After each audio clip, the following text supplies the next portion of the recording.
룻기를 읽으면서 찰리 채플린의 아주 유명한 말이 생각이 납니다. 인생은 가까이에서 보면 비극이고 멀리서 보면 희극이다. 우리의 일상, 평생 모든 순간이 행복할 수 없다는 것이 분명합니다.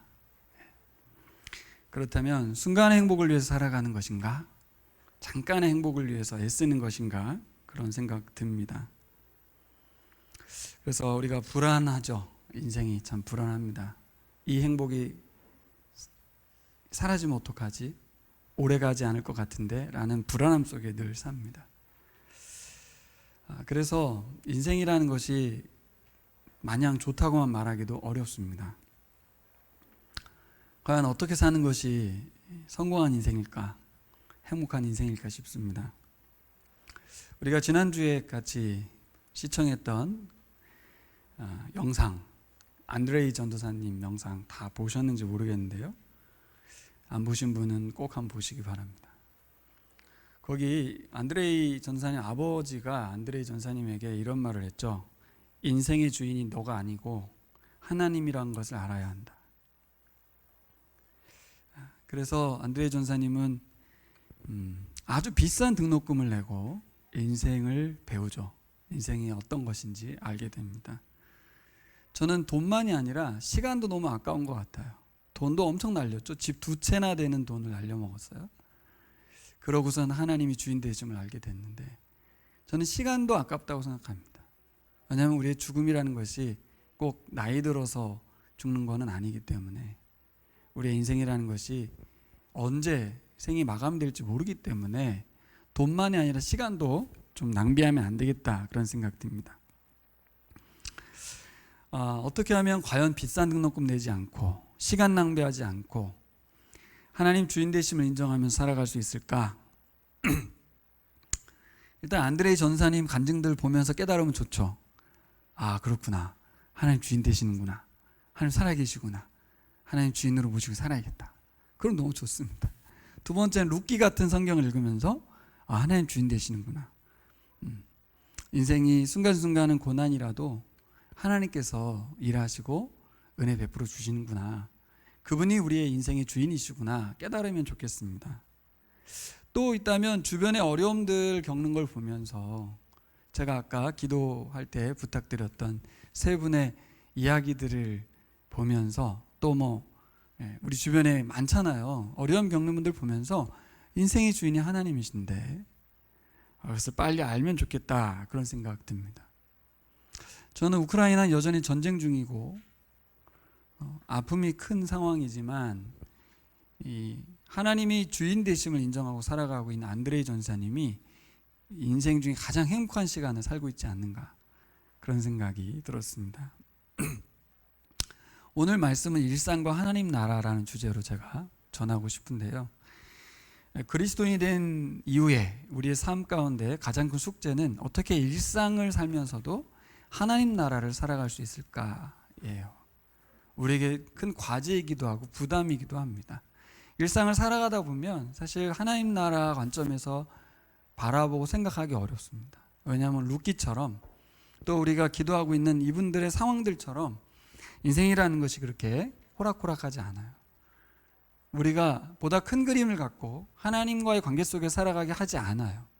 자꾸 우리가 문제와 어려움 이런 거 해결하다가 시간을 낭비하고 또 그곳에서 헤매이게 되고 혹은 하나님을 떠나기도 하고 하나님 원망하기도 하고 그렇게 살아가는 것 같습니다. 어떻게 하면 우리가 하나님 나라를 살아갈 수 있을까? 일상 중에도 저는 오늘 말씀 룻기가 그 실마리를 제공하고 있다고 생각합니다. 오늘 같이 함께 배웠으면 좋겠습니다. 그리고 우리가 오늘 말씀을 익혀서 그리스도인으로서 승리하는 일상 중에도 하나님 나라를 살아갔으면 좋겠습니다. 여러분 룻기의 주인공은 나오미입니다. 룻이 아니고 바로 우리들의 모습을 보여주고 있습니다. 하나님을 믿고 살아가지만 그녀에게 닥친 환난과 권고가 우리의 실존을 만나게 합니다. 머리로는 하나님 알고 있고 마음으로는 하나님을 신뢰하고 감사하고 예배하며 살아가야 한다는 것을 잘 알고 있습니다. 하지만 현실은, 일상의 고통에 연속되는 삶은, 아픔은 우리가 나오미처럼 살아가게 되는 것입니다. 여러분, 사람들은 행복한 삶을 원하죠. 성공하는 삶을 원하고, 풍요로운 삶을 원하고, 번영하길 원하고, 그렇습니다. 인생을 그렇게 그려갑니다. 그렇게 이름도 짓고 소망하며 살아갑니다. 오늘 나오미의 고향 땅 이름은 베들레헴인데요, 빵집이란 뜻이죠. 빵집, 빵을 만들어내는 곳이에요. 떡집이라고도 하죠. 또 남편 엘리멜렉의 이름은 나의 하나님은 왕이십니다 라는 뜻입니다. 나오미의 이름은 기쁨이라는 뜻이죠. 희락이라는 뜻입니다. 이 이름만 놓고 보면 엘리멜렉이 태어났을 때 그 부모가 엘리멜렉을 향한 그 바람이 뭐예요? 하나님의 통치받는 인생이길 바란다는 것이죠. 또 나오미의 부모는 나오미 딸을 낳고 나서 하나님 주신 기쁨으로 인생이 기쁨과 평안으로 살기를 바랐을 것입니다. 사는 것도 풍요를 의미하고 이름조차도 그랬고, 두 남녀는 만나서 결혼을 했습니다. 하나님의 통치받는 인생, 기쁨이 가득한 인생이 만나서 가정을 이루었으니까 어떤 인생이 펼쳐지겠습니까? 그가 사는 땅은 또 베들레헴이고. 우리의 바람은 그래요. 이름도 그렇게 짓고 그런 인생이 되기를 소망하는데, 결국 그 땅, 그 베들레헴 땅, 빵집, 떡집, 풍요의 땅에 기근이 들었죠. 그래서 그들은 빵을 찾아서 빵집을 떠나게 됩니다. 모압 땅에 임시 거주했다, 그렇게 말하죠. 임시 거주했는데 그 아들들이 결혼까지 해버렸어요. 사실 임시 거주로 갔지만 정착을 한 것 같습니다. 10년이라는 세월을 거기 살았으니까요. 근데 이 아들들의 이름이 놀랍습니다. 말로는 질병이라는 뜻이고 기료는 황폐라는 뜻이에요.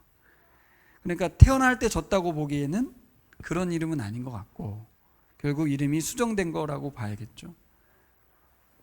물론 성경은 가끔 보면 이름 자체를 이렇게 짓는 경우도 있긴 합니다만, 아무리 생각해도 자녀의 이름을 질병과 황폐로 짓지는 않을 것 같아요. 결국 그들의 모압 땅에서 인생이 그렇게 호락호락하지 않았다는 것이죠. 자신들이 빵을 찾아 떠났지만 빵을 많이 먹으며 살지 못했을 것 같습니다. 결국 그들의 이름이 질병과 황폐라는 이름을 통해서 우리의 인생이라는 게 그렇게 쉽게 우리가 생각된 대로 이루어지지 않는다는 것을 보여주고 있습니다.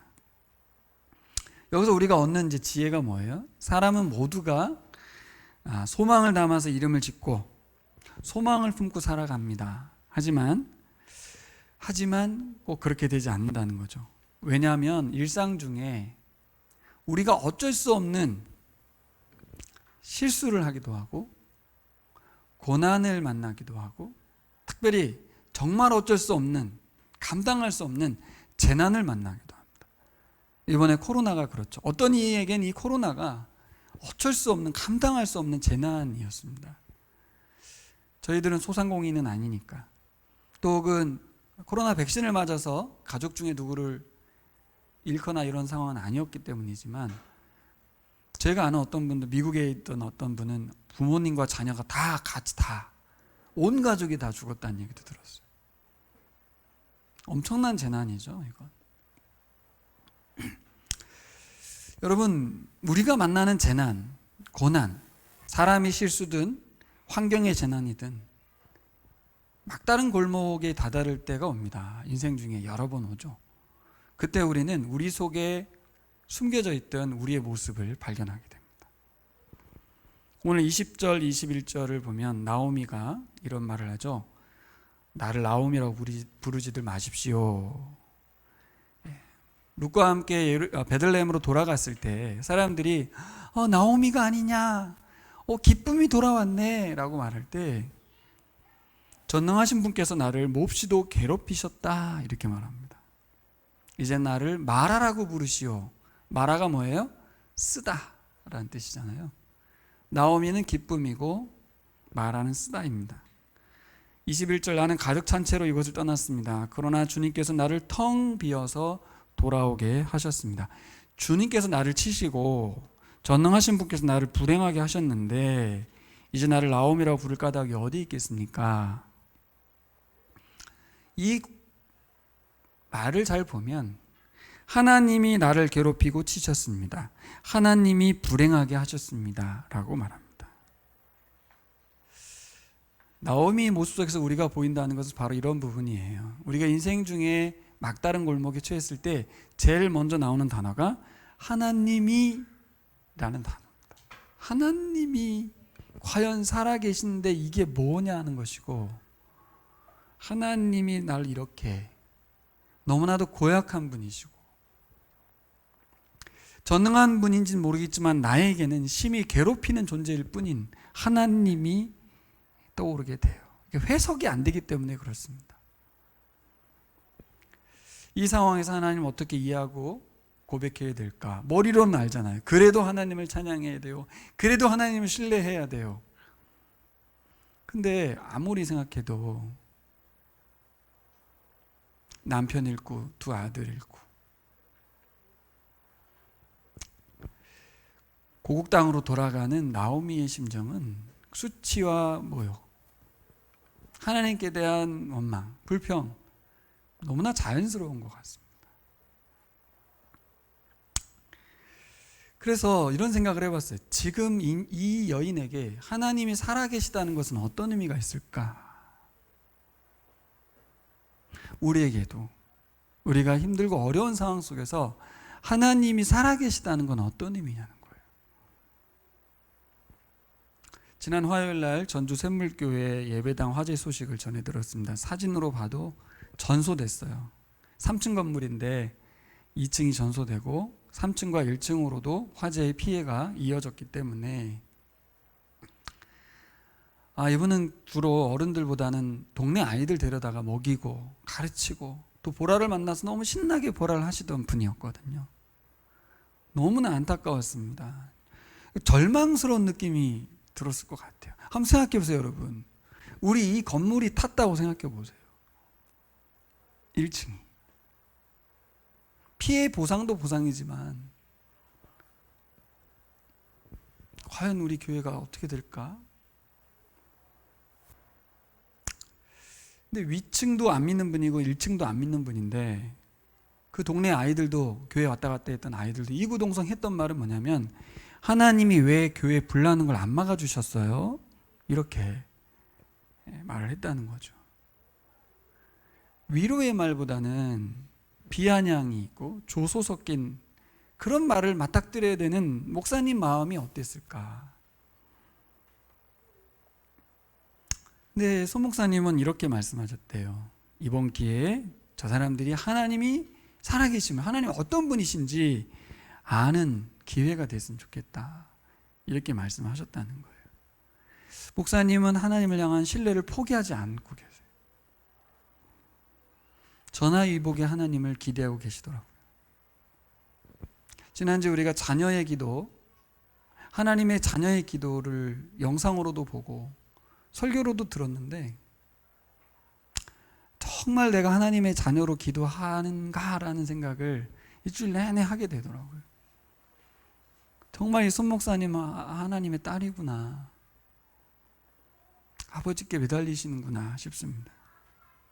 저 같으면 어떻게 했을까 생각했는데, 어떤 말을 내뱉었을까 생각했는데, 저는 늘 현실주의자이기 때문에 불평과 원망을 말했을 것입니다. 이 손 목사님의 하나님을 향한 신뢰 어린 말씀이 참 감사했습니다.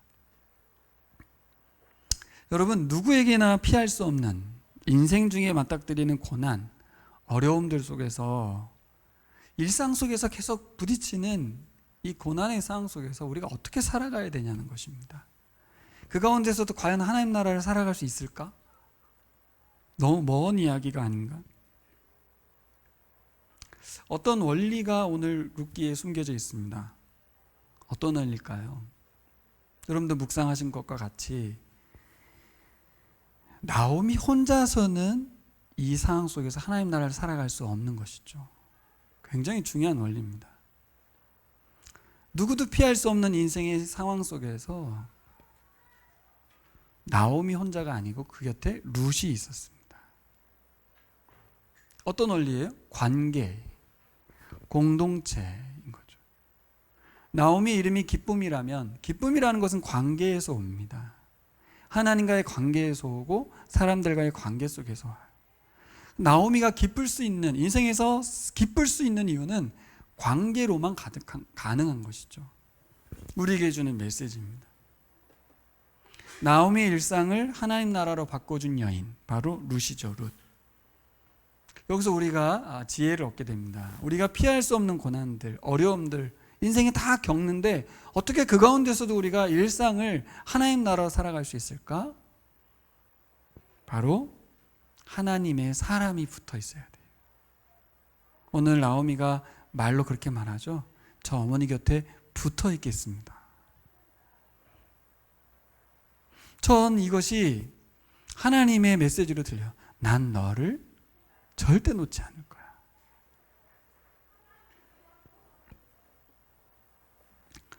오늘 룻은 시어머니에게 헤세드라고 하는, 그죠? 사랑, 자비, 무한한 하나님으로부터 흘러나오는 자비를 베풀었습니다. 룻, 여러분 잘 아는 것처럼 이방 여인입니다. 모압 여인이에요. 근데 유대 땅에서 온 남자와 결혼을 했습니다. 그리고 하나님을 경외하는 시어머니와 살았어요. 사실 이것은 개종을 한 거죠. 결혼을 하게 되면서 모압의 그모스 신, 그 이방신을 섬겼을 텐데 그 문화 속에 살다가 그 땅, 자기 땅에서 여호와 하나님을 섬기는 가정에 들어갔으니 개종을 한 겁니다. 하지만 회심은 했는지는 모르겠어요. 종교는 바꿀 수 있는 거니까.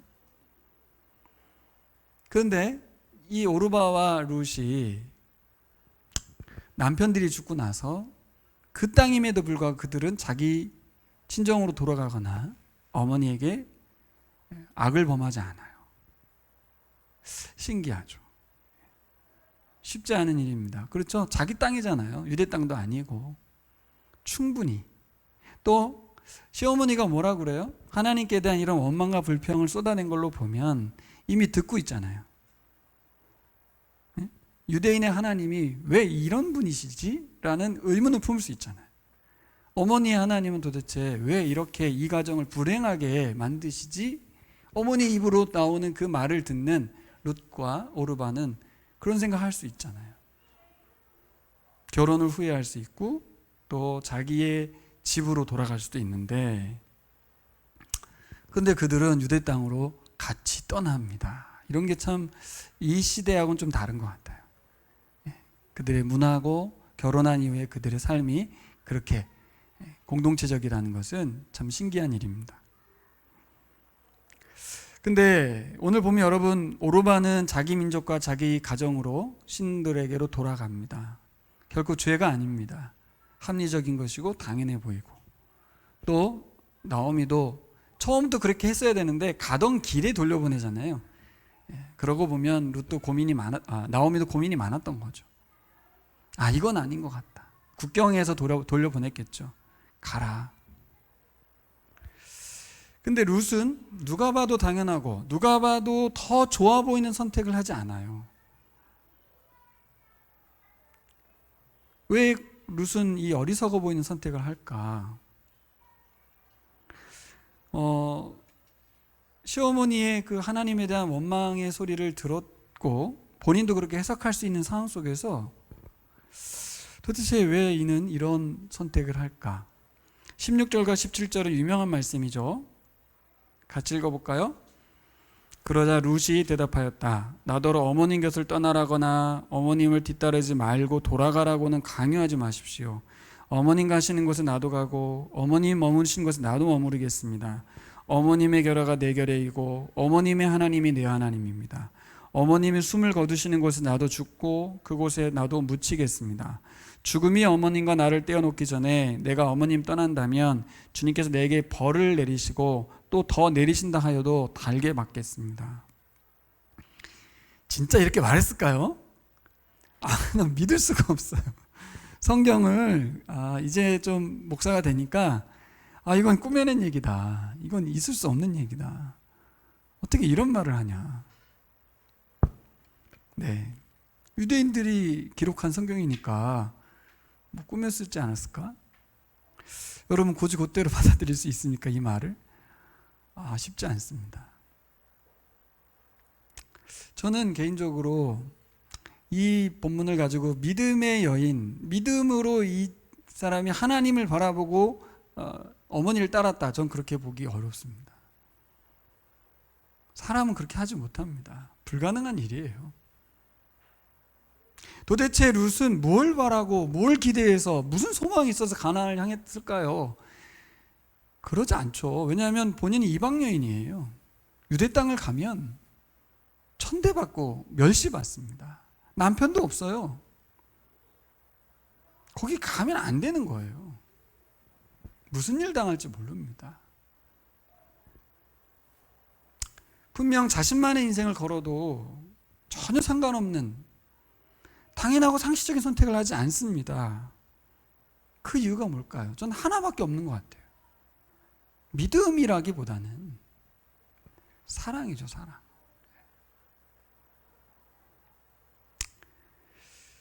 그가 시어머니로부터 어떤 사랑을 받았는지는 기록되어 있지 않습니다. 하지만 그녀에게, 룻에겐 딱 한 가지가 있는 것 같아요. 시어머니를 절대로 홀로 내버려 두지 않겠다는 사랑밖에 없는 거예요. 여러분, 저는 이런 묵상을 해봤습니다. 때로는 이렇게 룻처럼 뭘 바라거나 해줄 수 없는 상황 속에서라도 사람은 함께 있어주는 것만으로 하나님 복의 통로가 될 수 있다는 것을 보여줍니다. 어찌 보면 룻은 오늘날 우리에게 더 큰 메시지를 주는 거예요. 자본주의 세상이잖아요. 계산이 엄청 빠른 세상이죠. 그런데 과연 내 인생을 관계만을 위해서 드릴 수 있을까? 돈과 기쁨과 평안, 행복 이런 거 말고 오직 관계 그 하나만을 위해서 내 인생을 허비하듯이 던질 수 있을까? 이것을 우리에게 질문하고 있는 것 같습니다.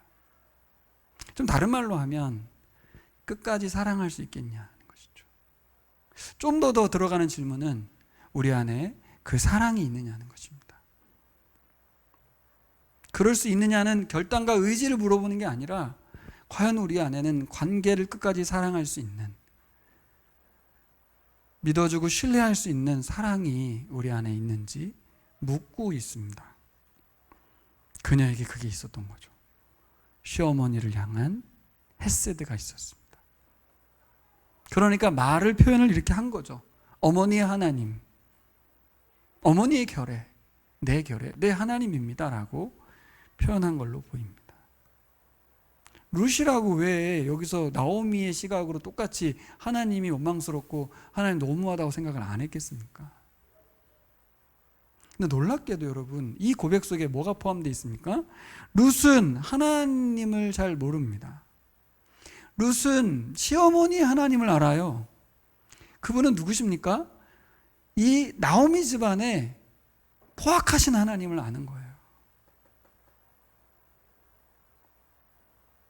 그렇지 않아요? 그런데도 그 하나님을 따르겠다는 거예요. 놀랍죠. 시어머니를 택함으로써 그는 누구를 택했냐면 시어머니를 치시고 시어머니를 괴롭히시는 하나님을 택했습니다. 와, 신기한 거죠. 뜯어 말려야 될 것 같습니다. 아마 친정아버지 와가지고 막 말릴 것 같은 그런 상황 아닙니까? 이건 있을 수 없는 일입니다. 이 여인 속에 있는 헤세드는 뭘까? 착함, 선함, 양심, 윤리, 도덕, 무엇으로 설명할까? 여러분, 사람의 속에 있는 이 마음이 바로 하나님의 헤세드인 줄 믿습니다. 사람 속에는 없어요. 사람 속에 근본적으로 없고 하나님이 넣어주신 것이죠.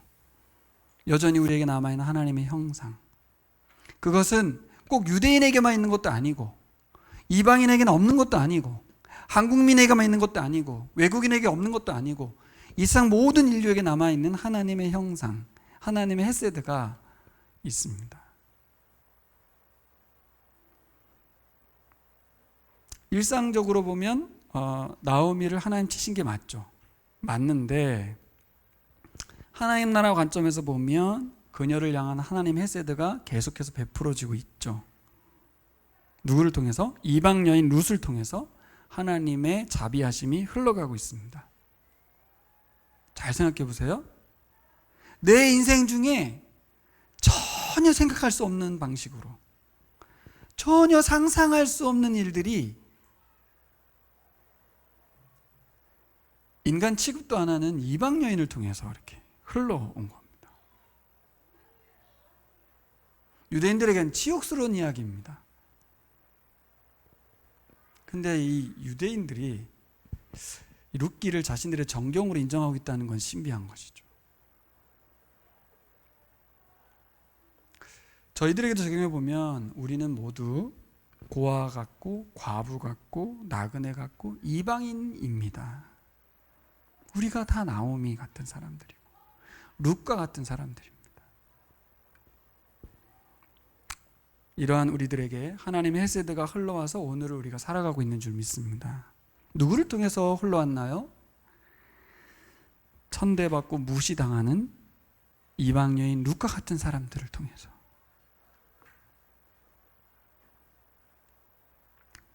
우리는 뭔가 유력한 돈 많고 잘 나가는 어떤 사람들에게 붙어가지고 그들에게서 혜택을 보길 원하지만 하나님은 괄시받고 천대받는 사람들을 통해서 하나님의 사랑을 흘려보내고 있음을 이 룻기를 통해서 알려주고 있습니다. 우리가 어떤 사람 만나고 싶고 어떤 사람을 소중히 여기고 어떤 사람에게 기대고 있는가를 살펴보게 만드시죠. 우리는 하나님을 섬긴다고 하지만 사실 하나님의 헤세드는 사람을 통해서 옵니다. 우리가 혹시 무시하고 있는 사람, 가장 무시하는 사람이 누굴까요? 바로 우리 옆에 있는 사람들이에요. 가장 소중한데 가장 가까이에 있는 사람이 가장 가볍고 가장 무시가 돼요. 너무 잘 알고 있어서 저 사람에 대한 기대가 없거든요. 소망도 없고 뭔가 우리 교회에 새로운 사람이 왔으면 좋겠다. 돈 많은 사람이 왔으면 좋겠다. 믿음 좋은 사람이 왔으면 좋겠다. 지금 얘기는 아니고요. 제가 새로운 게 있을 때 그런 생각을 하게 되더라고요. 아, 참 돈 좀 있는 사람 왔으면 좋겠다. 야, 좀 믿음 좀 있는 사람 왔으면 좋겠다. 그러니까 그 얘기 속에 뭐가 담겨 있는 거예요? 이 여기에 있는 이 교우들이 전부 무시되는 거예요. 하지만 그 사람의 어려움과 환난과 어려움 속에서 하나님 헤세드는 그 곁에 있는 사람들 통해서 흘러가고 있거든요. 이 원리를 우리가 기억했으면 좋겠습니다. 나오미는 상상도 못했던 이 룻을 통해서 하나님의 헤세드가, 그렇게 원망스럽던 하나님이 그녀를 통해서, 룻을 통해서 하나님의 사랑이 흘러 나오미에게 갔다는 거예요. 여러분, 어떻게 하면 우리가 일상 중에 하나님 나라를 살아갈 수 있을까? 이 원리가 오늘 본문에 등장하고 있는데요. 룻기의 배경이 되는 시대는 바로 사사시대입니다. 잘 아시는 말씀, 사사시대 뭐예요? 대표적인 말씀, 각기 제 소견에 옳은 대로 살았던 시대. 그때 왕이 없었기 때문이라는 겁니다. 주인이 하나님이셨지만 하나님을 주인으로 섬기지 않고 다 자기가 주인이 되어서 자기 소견에 옳은 대로 살았던 시대의 이야기입니다. 엘리멜렉이 가족을 이끌고 가나안 땅을 떠나야 했던 이유를 짐작해 보면 어떻습니까, 여러분? 안 나오죠? 왜 가나안 땅 떠났는지. 제가 보기엔 하나님의 말씀이 실현되지 않았기 때문에 떠난 겁니다. 기근이 왔잖아요, 그렇죠? 기근이 왔어요. 그러면 유대의 제도에 의하면 그 기근 속에서도 충분히 살아내야 되는 곳이 그 땅입니다. 그런데 말씀이 실현되지 않는 거예요. 말씀이 순종되지 않는 거죠. 그러니까 그 땅은 하나님 땅이 아닌 거예요, 여러분. 가나안 땅 자체가 중요한 게 아니라 사람이 중요한데 이 사람들이 하나님의 말씀을 실현해내지 못하면서 사람들 그 땅을 탈출하고 그 공동체를 떠나게 된 것입니다. 자, 정리해 봅시다. 기근과 홍수, 재난, 이것은 인생 중에 피할 수 없습니다. 그래서 하나님은 우리에게 말씀을 주셨어요. 위기의 때, 고난의 때 하나님의 말씀이 이 땅 가운데 실현되면 이 땅이 하나님 나라가 된다는 것입니다. 우리가 하나님의 백성 공동체임을 세상에 드러낼 수 있는 가장 좋은 기회가 바로 재난의 때고 위기의 때라는 거예요. 근데 사사시대였던 그때에 엘리멜렉의 가족이 탈출할 정도로 그 땅은 하나님의 말씀이 실현되지 않았고 말씀 그대로 제 소견에 오른 대로 살았고, 여러분 위기의 순간이 오면 사람들이 베푸나요? 나누나요? 하나님 말씀, 하나님 나라 세우는 데 관심이 있습니까? 자기 밥그릇 챙기고 자기 새끼 챙기기 바쁘죠. 더 웅크려들죠. 부자들은 더 자기들만 챙깁니다. 가난한 사람이 죽든 살든 필요도 없죠. 더 부익부 빈익빈이 심해집니다. 이게 이 세상 나라예요. 하나님 나라는요 달라요. 왜 로마 시대 때 초기 기독교 공동체가 부흥했습니까? 다른 나라를 만들었어요. 어떤 나라? 말씀이 실현되는 나라. 룻기를 보면 하나님의 헤세드가 한 여인을 통해서 가정으로 흘러가고, 이 가정에서 가문으로 흘러가고, 이 가문을 통해서 민족 전체로 유대 민족이 한 여인 룻을 통해서 하나님의 헤세드가 흘러갔다는 것을 알 수 있습니다. 일상이 어떻게 하나님 나라 연결되는지 보여주는 힌트예요. 뭐죠? 하나님의 말씀. 이 하나님의 말씀이 순종됨으로 해서 일상이 하나님 나라로 전환되는 것입니다. 여러분 잘 아시는 이스라엘 나라에만 있던 독특한 제도, 오늘 룻기의 배경이 되는 제도, 기업 무르는 제도. 땅의 주인은 하나님이시죠. 희년이 되면 모든 원주인에게 땅의 경작권을 넘겨줍니다. 소유권을 넘겨주는 게 아니라 경작권을 넘겨주는 거예요. 이후 경작권을 가진 사람들이 계속 자기 땅을 소유하다가 죽거나 문제가 생기는 거죠. 그러면 친족들이 그 권한을 넘겨받습니다. 이러한 제도가 바로 이스라엘 나라에 있었어요. 이 말씀이 실현되면 이스라엘 나라는 하나님 나라가 되는 거예요. 가난한 사람이 없고 모두가 잘 살 수 있어요. 근데 이게 실현이 안 된 거죠. 그러면 그 나라는 어떤 나라가 돼요? 이방 나라, 세상 나라가 되는 것입니다. 그러니 가나안 땅에서 이스라엘이 무너진 이유가 뭐예요? 하나님의 말씀을 삭제했기 때문입니다. 하나님이 주인 되셔서 통치되는 나라, 곧 하나님의 말씀이 실현되는 나라. 이 땅은 기근과 전염병, 전쟁이 끊이지 않습니다. 그래서 사람들은 피해를 입게 되고 병들거나 죽을 수 있습니다. 그러면 그 남아있는 가족들을 어떻게 하냐는 거예요. 어떻게 돌보냐는 거예요. 하나님의 법이, 하나님의 말씀이 순종됨을 통해서 하나님의 헤세드가 흘러가는 것입니다. 그래서 저는 하나님이 이 땅을 통치하는 방법이 뭔가, 하나님의 사람들이 하나님의 헤세드를 흘려보내므로. 그럼 그 하나님의 사람들은 어떤 사람들인가? 하나님 말씀에 순종하는 사람들이죠. 누구였어요? 룻이 그랬고 보아스가 그랬습니다. 룻과 보아스가 사사시대에 있을 수 없는 믿음의 사람의 전형을 보여줬죠. 보아스는 더군다나 그렇죠? 위험합니다. 이방 여인에게 결혼을 해가지고 그 여인 도망가면 어떡해요? 완전 창피한 거잖아요. 하나님에 대한 신뢰가 없이는 있을 수 없는 일입니다. 배신을 생각하면서도 은혜를 베푸는 것이 바로 하나님의 헤세드예요. 사람들에게 하나님 헤세드를 부어주지만 사람들은 배신을 아주 밥 먹듯이 합니다. 그래도 계속해서 부어주시는 분이 하나님이십니다. 이 두 사람, 룻과 보아스가 가져다 준 하나님의 말씀에 대한 순종, 이것이 곧 하나님의 헤세드로 흘러갔습니다. 저는 오늘 본문을 보면서 우리에게 주는 메시지가 아주 명확한 것 같아요. 자꾸 다른 데 마음을 두지 말고 우리에게 붙여준 이 공동체에 대한 소중함, 그것을 가졌으면 좋겠습니다. 또 하나, 우리들은 주변에서 믿음의 사람들을 찾습니다. 좀 믿음 좋은 사람 없나? 룻과 같은 여인 없나? 지금도 그런 사람 만나고 싶다. 그런 소망이 생기지 않습니까? 여러분이 그런 사람 되시기 바랍니다. 룻과 같이, 보아스와 같이 헤세드를 펼치시길 부탁드려요. 룻도 하나님이 이해가 안 됐다니까요. 룻도 하나님을 잘 모르겠고 하나님 나쁜 분인 것 같았어요. 하지만 그 안에 있는 헤세드를 어머니에게 베풀었던 그 결과로 하나님에 대한 이해가 바뀌는 거죠. 계속. 우리도 그럴 수 있습니다. 지금은 이해가 안 돼요. 하나님이 도저히 해석도 안 돼. 제가 봐도 나오미는 해석이 안 됐을 것 같아요. 여러분, 우리가 기획할 수도 없고 우리가 의도할 수도 없는 어떤 방법으로든 하나님은 믿음의 사람들을 통해서, 말씀에 순종하는 그 사람들을 통해서 하나님 헤세드를 공동체 가운데 흘려보내는 줄 믿습니다.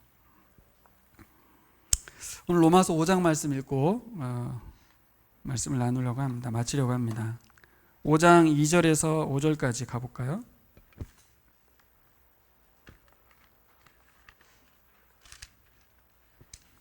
오늘 룻기 말씀과 연결해서 사도 바울이 로마 교회에게 편지하며 말했던 이 말씀, 우리가 룻기를 읽어서는 쉽지 않지만 바울의 이 편지를 읽으면서 우리 삶에 잘 적용했으면 좋겠어요. 2절부터 5절 같이 읽어볼까요? 우리는 또한 그리스도로 말미암아 지금 서 있는 이 은혜의 자리에 믿음으로 나아오게 되었으며 하나님의 영광에 이르게 될 소망을 품고 자랑을 합니다. 그뿐만 아니라 우리는 환난을 자랑합니다. 우리가 알기로 환난은 인내력을 낳고 인내력은 단련된 인격을 낳고 단련된 인격은 희망을 낳는 줄을 알고 있기 때문입니다. 이 희망은 우리를 실망시키지 않습니다. 하나님께서 우리에게 주신 성령을 통하여 그의 사랑을 우리 마음속에 부어주셨기 때문입니다. 사람들은 어려움을 겪습니다. 인생의 고난을 피할 수가 없습니다. 그러면 우리에게 힘들고 어려움이 찾아옵니다. 그러다가 어디까지 다다르냐면 삶과 죽음의 기로에도 서게 됩니다. 죽고 싶다. 더 이상 살아서 뭐하냐. 내 삶의 존재의 이유를 찾지 못하는 거예요. 존재감도 흔들려 버리고 삶의 소망도 끊어지고, 그래서 아주 정말 중요한 순간이 찾아옵니다. 확 죽어버릴까? 아주 단순한 선택을 우리에게 요구합니다. 언제 그런 선택을 요구하죠? 고난의 때, 환난의 때. 사도 바울은 자랑스럽다고 그랬습니다. 왜요? 이 환난은 우리를 인내는 연단을 만들어서 소망을 이루기 때문이랍니다. 우리가 일상을 살다 보면 하나님 나라에 관심이 하나도 없다가 삶과 죽음의 기로에 서서 드디어 하나님 앞에 서서 내가 살아야 될 이유를 하나님께 묻게 되는 거예요. 하나님, 제가 살아야 될 이유가 뭡니까?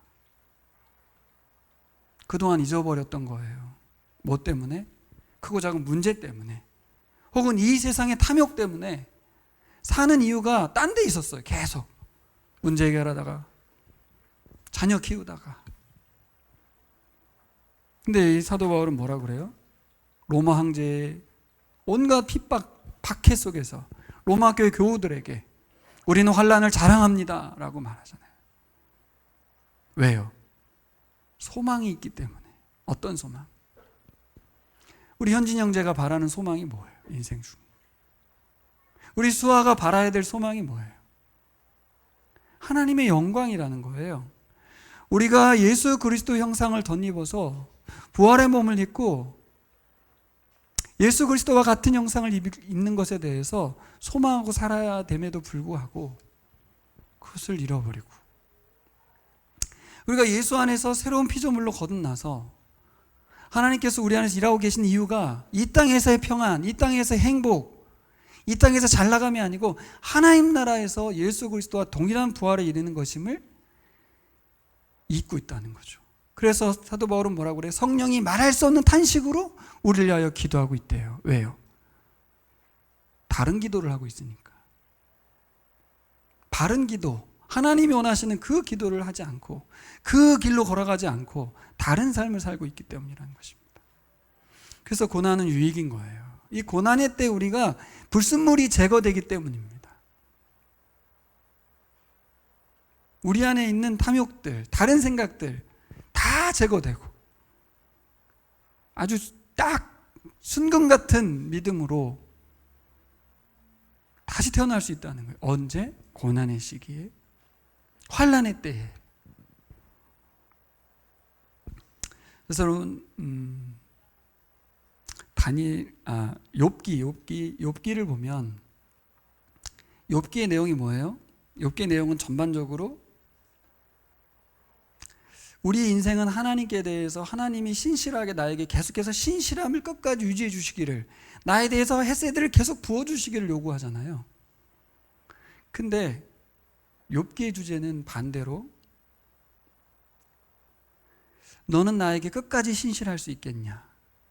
너는 끝까지 나에게 최선을 다할 수 있겠냐?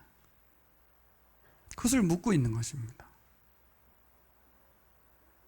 우리는 끝까지 하나님 나에게 신실해 주기를 바라지만 그게 의심스럽습니까?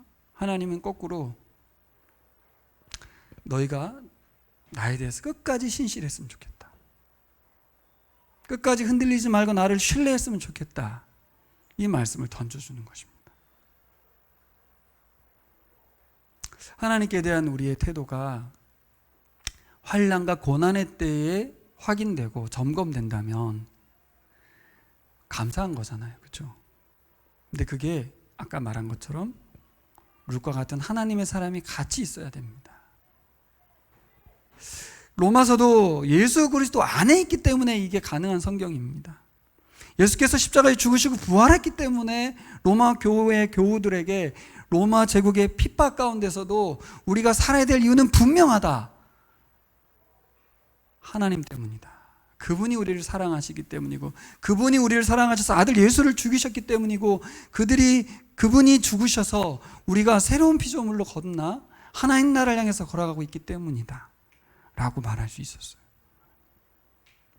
이 복음만이 우리의 삶에 있어서 가장 중요한 순간에 소망이 되고 해결책이 됩니다. 다른 위로와, 그렇죠? 약간의 돈과 이런 걸로 되는 게 아니라 하늘 소망만이 우리가 살아야 될 한 가지 이유를 찾을 수 있는 것입니다. 여러분, 내 삶의 이유가 오직 하나님 한 분만으로 가능한지, 내가 살아야 될, 죽지 않아야 될 이유가 오직 하나님의 사랑 그 하나만으로 가능한지 우리에게 묻고 계십니다. 결과적인 이야기로 나오미가 받았던 축복, 하나님의 은혜, 이런 거는 일단 잠시 물러두고 우리가 일상 속에서 하나님을 신뢰하면서 걸어갔으면 좋겠습니다. 그러다가 만나는 환난과 어려움 속에서 여러분 주변에 믿음의 사람들을 붙드셔야 됩니다. 또 내가 룻과 같이 믿음의 사람으로 그런 분들을 또 붙들어 줘야 될 줄 믿습니다. 어떻게? 사도 바울처럼 우리가 바라고 소망해야 되는 바는 하나님 나라와 하나님의 영광이다. 이 땅에 있지 않다. 기도하겠습니다.